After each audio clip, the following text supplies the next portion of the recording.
नमस्कार, स्वागत है आपका टीएनपी न्यूज में और मैं हूं आपके साथ मिशा सिंह। एक नजर डालते हैं उत्तर प्रदेश की खबरों पर। सीएम योगी ने एक कार्यक्रम को संबोधित किया। सीएम ने राज्य प्रशासन की तारीफ करते हुए कहा कि रामनवमी पर यूपी में 800 से ज्यादा जगहों पर जुलूस निकाले गए, लेकिन कहीं कोई झगड़ा तक नहीं हुआ। दंगा फसाद तो दूर की बात है। सीएम योगी ने आगे कहा कि कहीं भी कोई तू-तू मैं नहीं हुई। ये उत्तर प्रदेश की विकास की नई सोच को प्रदर्शित करता है। यहां दंगा फसाद के लिए कोई जगह नहीं है, अराजकता के लिए, गुंडागर्दी के लिए और अफवाह के लिए कोई जगह नहीं है। और साथ साथ इस समय रमजान का महीना चल रहा है, रोजा अफ्तार के भी कार्यक्रम रहे होंगे। कहीं भी कोई तू-तू मैं नहीं हुई। दंगे फसाद की बात तो दूर है। इटावा जिले में समाजवादी पार्टी के संरक्षक मुलायम सिंह यादव अपने dream project Etawah safari park पहुंचे। करीब 1 घंटे तक मुलायम सिंह यादव सफारी में घूमे और अधिकारियों से कहा कि सफारी में ज्यादा से ज्यादा पर्यटक लाने की कोशिश करें। मुलायम सिंह यादव ने इटावा सफारी पार्क को देश की पहचान बताया। उन्होंने कहा कि अगर सफारी में पैसे संबंधित कोई जरूरत आए तो हमें जानकारी दे, मैं सरकार से बात करके उसको पूरा कराऊंगा। समाजवादी पार्टी के नेता आजम खान को एक और मामले में बड़ी राहत मिली है। साल 2014 में उत्तर प्रदेश के रामपुर में हुए कार्यक्रम में आतंकवादी संगठनों से फंडिंग की बात कहने पर दायर किए गए मामले में उन्हें कोर्ट से राहत मिली है। जज स्मिता गोस्वामी ने मामले को सही तथ्यों के अनुरूप न पाते हुए खारिज कर दिया। सपा प्रमुख अखिलेश यादव के बाद अब बसपा सुप्रीमो मायावती भी सरकार पर निशाना साधने से चूक नहीं रही है। उन्होंने कानून व्यवस्था को लेकर सवाल उठाए हैं।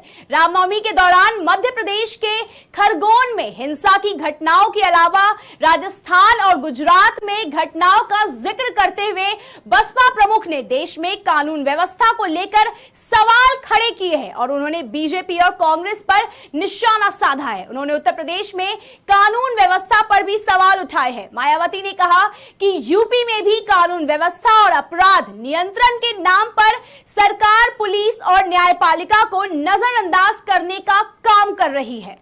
समाजवादी पार्टी के विधायक शहजील इस्लाम की मुश्किलें कम होने का नाम नहीं ले रही है। पेट्रोल पंप और फार्म हाउस के बाद मार्केट को भी बरेली विकास प्राधिकरण ने नोटिस दिया है। इसके अलावा शहजील के ईंट भट्टे को भी नोटिस भेजा गया है।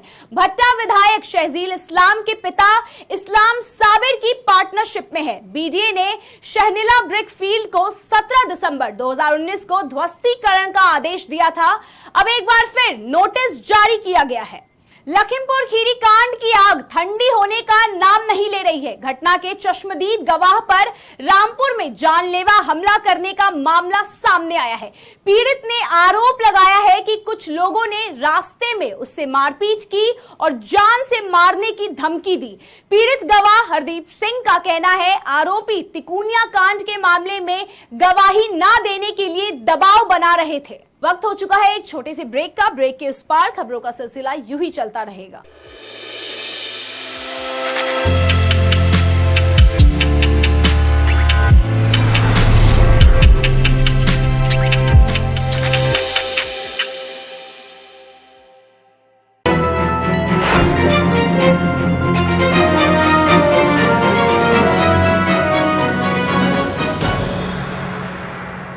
स्वागत है आपका एक बार फिर से ब्रेक के बाद और आगे की खबरों पर नजर डालते हैं। पूरे प्रदेश में बाबा का बुलडोजर खूब चल रहा है। इसी कड़ी में संभल शहर में भी बुलडोजर की धूम देखने को मिली। मामले की जानकारी देते हुए एसडीएम अभिनव गोपाल ने बताया कि अवैध अतिक्रमण पर बाबा का बुलडोजर चला है। प्रशासन ने अवैध अतिक्रमण को साफ करवाया है। प्रशासन की इस कार्रवाई से अतिक्रमणकारियों में हड़कंप मचा हुआ है। इसमें यहाँ पर देखा गया है कि चौधरी सराय का जो चौराहा है, यहाँ पर जो मुख्य चौराहा कह सकते हैं आप संभल का, वहाँ पर काफ़ी समस्या होती है ट्रैफिक को लेकर और एक्सीडेंट होने की संभावना लगातार बनी रहती है। और इसका जो मुख्य कारण देखा गया था कि जो अतिक्रमण कर रखा था दुकानदारों ने स्पेशली, तो उसको ही हम लोग हटाने का प्रयास यहाँ पे कर रहे हैं, जिससे कि यहाँ रोड जो थोड़ा साफ़ हो सके और यहाँ पे ट्रैफिक की समस्या सुलझाई जा सके। अगर बात की जाए बुलडोजर की, तो कितने बुलडोजर चले हैं अतिक्रमण के दौरान?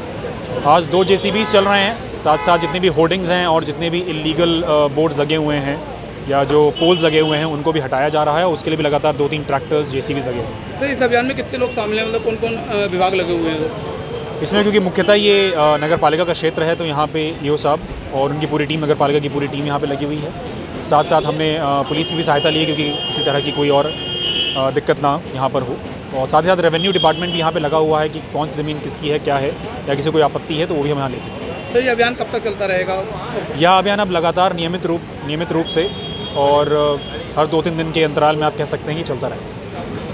औरैया में फफूंद में इंसानियत की एक अनोखी मिसाल देखने को मिली, जहां एक मोर कुएं में गिर गया, जिसकी सूचना फायर स्टेशन को दी गई। सूचना पर फायर सेफ्टी टीम मौके पर पहुंची और फायरमैन ने 60 फीट गहरे गड्ढे से मोर को रेस्क्यू किया, जिसके बाद लोगों ने वीडियो बनाकर सोशल मीडिया पर वायरल कर दिया। वीडियो वायरल होने के बाद हर कोई फायरमैन की सराहना कर रहा है। आज सुबह 7:15 बजे सूचना मिली कि ग्राम दौलतपुर थाना फफूंद में एक राष्ट्रीय पक्षी मोर कुएं में गिरा हुआ है जो निकल नहीं पा रहा है। सूचना मिलते ही तत्काल CFO श्री प्रतीक श्रीवास्तव जी के निर्देशन में मेरे द्वारा एक रेस्क्यू टीम रवाना की गई, जिसमें लीडिंग फायरमैन रमेश चंद्र यादव जी रस्से के सहारे उस 60-70 फीट गहरे कुएं में उतरकर और उस मोर को सकुशल जीवित बाहर निकाला। सहारनपुर के गागलहेड़ी थाना क्षेत्र में 2 अलग-अलग स्थानों पर पुलिस और बदमाशों के बीच मुठभेड़ हो गई, जिसमें 25,000 के इनामी समेत 7 चोरों को गिरफ्तार किया गया। मुठभेड़ के दौरान गोली लगने से एक बदमाश घायल हो गया, जबकि उसका एक साथी फरार हो गया। बता दें कि शातिर लुटेरों पर लूट के दर्जनों मामले दर्ज है। हरदोई के पंडितपुरवा क्षेत्र में 2 पक्षों के बीच मारपीट हो गई। महिला थाने के सामने अंगूठी और घड़ी को लेकर ससुराल और मायके पक्ष के लोगों में जमकर हाथापाई हुई। बता दें, पारिवारिक विवाद के चलते पुलिस ने दोनों पक्षों को थाने में बुलाया और पुलिस ने दोनों पक्षों के लोगों को समझाकर घर जाने को कह दिया। थाने से निकलने के बाद दोनों पक्ष एक बार फिर आपस में भिड़ गए। लड़ गए थे, क्या वजह है इस लड़ाई की और क्या कार्रवाई की पुलिस ने? राहुल वर्मा ने ममता के खिलाफ एप्लीकेशन दी थी कि मेरा पति मुझे खर्चा पानी नहीं देता। 1 सप्ताह ही लड़की पहले मैके गई थी अपने, उसके विदा कराने ये लोग गए। इन लोगों ने विदा नहीं किया ममता को, परिवार वालों ने, तो इन लोगों ने हमारी एप्लीकेशन लगाई।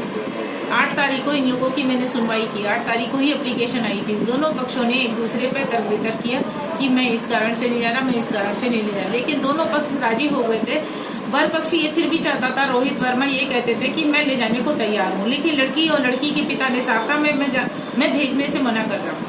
औरैया के जुलूपुर गांव के पास इटावा कानपुर हाईवे पर खड़े कंटेनर और रोडवेज बस के बीच टक्कर हो गई। इस हादसे में 7 यात्री घायल हो गए। बता दें कि हाईवे पर एक कंटेनर खड़ा हुआ था, जिसमें बस ने अचानक से टक्कर मार दी। हादसा होते ही आसपास के लोगों ने बस में फंसे यात्रियों को बाहर निकाला। साथ ही सूचना मिलते ही पुलिस मौके पर पहुंची और घायलों को अस्पताल में भर्ती कराया।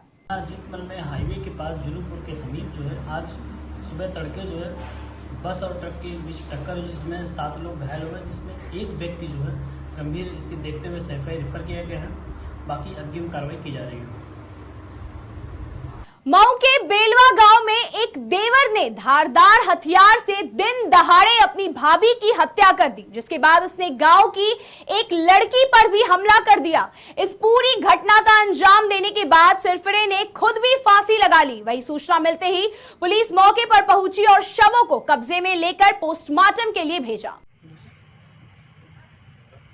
ये थाना क्षेत्र मधुबन में गांव धर्मपुर लेलवा में एक सूचना मिली थी कि एक युवक द्वारा उसके घर में किसी बात को लेकर के उसके भाभी के ऊपर हमला किया है। उसी बात को लेकर के तत्काल पुलिस ने मौके पर रिस्पॉन्ड किया और जो कार्रवाई की है उसमें ये पाया गया कि उसके द्वारा जो गाँव वालों ने बताया है कि पहले अपने भाभी के ऊपर किसी बात को लेकर के हमला किया है। उसमें उनको रेफ़र किया गया तो उनकी ज़िला अस्पताल में पहुंचने के बाद मृत्यु हुई है। और जो ये युवक है उसके द्वारा गांव में एक किसी बात को लेकर के वो डिप्रेशन में था, उसने गांव में छुपने की कोशिश की है, तो वहाँ पे अन्य लड़की के ऊपर भी उसने हमला किया है। उनके हाथ को चोट है और उसका मेडिकल किया गया है, वो उसको कोई बाधा नहीं है, वो सेफ है। बाद में जब इसको ढूंढने की कोशिश की है तो इसके घर में ही ये युवक फांसी के फंदे पर लटका हुआ मिला है। दरवाज़ा अंदर से बंद था। पुलिस ने दरवाज़ा खोलने के बाद में इसको निकालते हुए उसका शव पोस्टमार्टम के लिए भेजा है। दोनों का पोस्टमार्टम कराया जा रहा है। पोस्टमार्टम रिपोर्ट के बाद में आवश्यक कार्रवाई की जाएगी। देश और दुनिया की तमाम खबरें देखने के लिए बने रहिए TNP न्यूज के साथ और हमारे चैनल को लाइक, कमेंट, सब्सक्राइब जरूर करें और ताजा अपडेट्स के लिए www.tnpnews.in पर जाएं।